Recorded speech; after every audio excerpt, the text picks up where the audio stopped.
Sorry, Scott Cawthon. I'm tired of waiting for you. This time you'll have to keep up with me. Oh, never mind.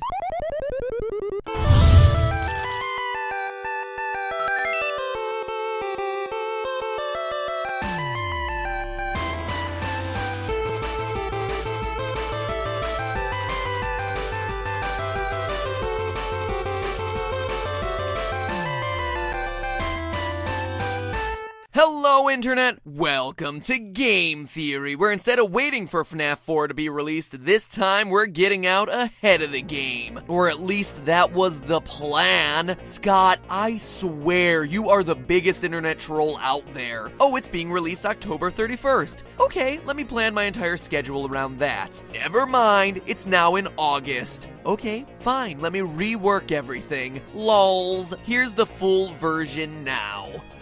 You, Scott Cawthon, are the reason I have an emotional dependence on Diet Coke. But today I'll be sipping that sweet, sweet Diet Coke in sweet, sweet victory. Because guess what? I win! Scott, in your rush to get the game out, to get out ahead of my theories and completely flim-flam the internet and shock everyone by releasing the game 3 months early, you missed a huge detail. Maybe before releasing the game, you should have spent a bit more time researching, because this game, as you've presented it, is impossible. Let me explain. Basically, it's all but confirmed at this point that in FNAF 4 you play as the victim of the bite of 87, and that this game is either his nightmare or what he's seeing in a coma as he recovers from his injuries. Let me run you through the evidence real quick so that we're all on the same page. First, in the months leading up to the release of the game, there were clues hidden in the source code for some of the teasers on Scott's website, with the numbers 8787 repeated over and over again. Two numbers that anyone who hasn't been living under a rock will recognize as a key date in the franchise's lore, the bite of 87. This is further supported by the text on the teaser images. All of the pictures released on the site basically ask the same question, was it me? Which seems to refer to the actual attacker of the bite itself. But there was one more word we saw repeated throughout the teasers, nightmare. Hidden over top of multiple teaser images was that exact word. That, combined with the Freddy Krueger-ish design of the animatronics, with teeth and claws everywhere, something far different from how we've seen these things designed in the past, seemed to indicate that this would be the way a child would imagine these creatures if he had had a traumatic experience with them, making it seem like what we would be playing would be a dream. Couple that with some evidence from the trailer. The first words are, "What is it you think you see?" making us question the reality of the images in the game. But there was also something that everyone seemed to overlook about this trailer, the appearance of the number 4. Scott doesn't do things randomly, as I'm sure we're all aware by now. And notice the movement of the 4. It starts off in a horizontal plane, like it was laying down on something, say a bed, but then wakes up to stand vertically before the trailer ends. Even that remnant red rectangle is meant to symbolize the bed. Everything seems to be letting us know that what we're seeing isn't really real, it's a dream, or better yet, a nightmare. Now, fast forward to the game's release, or I suppose casually meander to the game's release since it wasn't too long afterwards, and we see that this theory still holds. Flowers, an IV, and pills will occasionally show up next to your bed, classical medical supplies that show us that this is a child in recovery. Foxy, who's hiding in a closet, will transform back to a plush toy if you hold the door closed on him long enough, making it seem like this was all a dream or hallucination. And of course, the biggest piece of evidence of all, the cutscene that ends Night 5, which, if you don't want a spoiler, click here to skip. All of you skipped now? Good. Actually shows the bite of 87 take place in the mouth of the golden Fredbear. This is further supported by the quote-unquote boss of the game being that same golden Fredbear, where in the final nights, he's the one who ends up stalking you. All the other animatronics disappear. You're being haunted by the suit that bit you. So yeah, that's it. All the evidence points to the victim of 87 being our protagonist, the character we're playing as in FNAF 4. Good job, Scott. You finally put together a game with a coherent plotline. Except you didn't. Scott Cawthon, if all of us are right in our theory, then you, sir, are wrong. Just when it looked like you were making a game that actually adhered to its own lore, you also made a game that is completely impossible from a scientific perspective. Loyal theorists, it's time we give Scott's latest bag of tricks a little lesson in real-life science. While frontal lobe injuries aren't as uncommon as people think, actually they happen all the time in car accidents, playing football, falling down, etc., having your whole frontal lobe bitten off has a much more profound impact on mental and physical functions. It would come with a whole slew of symptoms from motor skill impairment to nervous system issues, but the side effects we're most concerned with today would all be psychological. Removal of the frontal lobe significantly impacts the victim's ability to process certain types of stimuli, specifically fear stimuli. Let me give you some backstory. In the good old 1940s and 50s, psychiatrists often thought the best way to cure problems with the brain were to cut pieces out. Feeling depressed? Well, let's slice that out. Overly aggressive?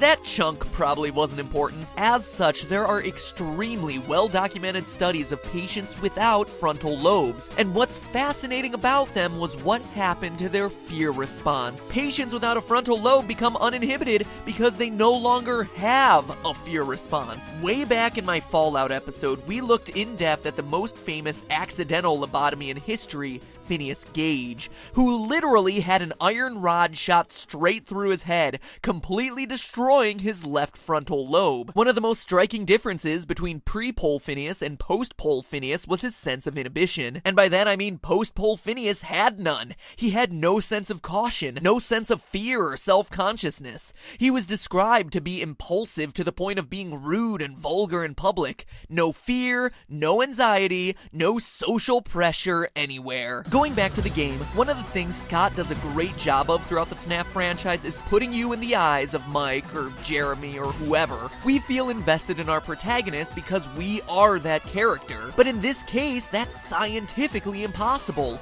specifically because of the bite of 87. If the main character of this game truly is Little Timmy Lost a Lobe, he wouldn't wander around a house clicking a flashlight on and off. Why would he? He doesn't care, because tragically, he no longer has the capacity to care. His brain structure no longer allows it. As if this weren't enough, a frontal lobe injury also tampers with concentration and attention span. The main character in the game is still supposed to be concentrated over a long period of multiple hours. But the thing is, patients without frontal lobes don't have this ability. In fact, they can only stay focused on what they see immediately happening in front of them. A child missing a frontal lobe who repeatedly turned a flashlight on and off in a hallway without seeing anything would lose interest. They wouldn't have the mental wiring necessary to concentrate on self-preservation. They would literally just go back to bed. The game is impossible the way it's being presented, because it would literally be over before it began. But the final and biggest nail in the coffin for this one is how frontal lobe injuries affect the imagination. The frontal lobe controls a ton of mental processing abilities, including dreams. You might think that an uncontrollable imagination would lead to exactly the kind of nightmares or hallucinations you see in this game, but in fact, it's the exact opposite. Rigorous studies have been done on the imaginations and dream states of lobotomized patients.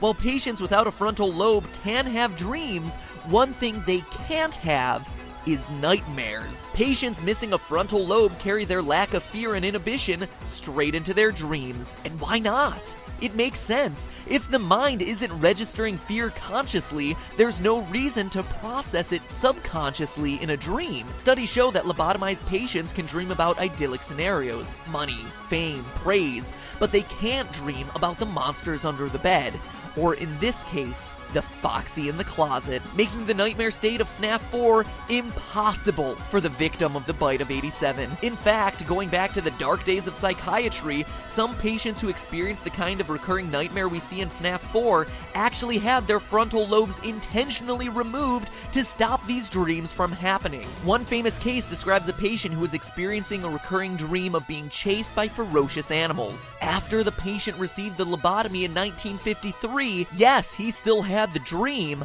but would instead describe it as being a nice dream with some nice animals. His visions in the dream were no longer threatening. The animals were happy, he was happy, and he was no longer able to perceive any of the fear he once had prior to the surgery. So scientifically speaking, there is no single way the main character of FNAF 4 can be the Bite of 87 victim like Scott seems to have indicated. Sure, the game could be about another kid, I guess, but that would be lame. No, this game is meant to be about the victim of the Bite of 87. The poor kid who wasn't just attacked at the restaurant, but continues to be tortured through nightmarish visions, dreams, coma-induced hallucinations, whatever. I have zero doubt that that's what Scott intended, but the fact of the matter is, he just didn't do enough homework. A kid with those sorts of injuries wouldn't care about those things in the first place. He would have no fear, and there would be no animatronics, real or imaginary, that would be able to keep him up at night. Biologically speaking, nothing he would be experiencing would be any scarier than the fan. The fan. Sorry, Scott. Better luck in the movie. But hey, that's just a theory. A game theory. Thanks for watching.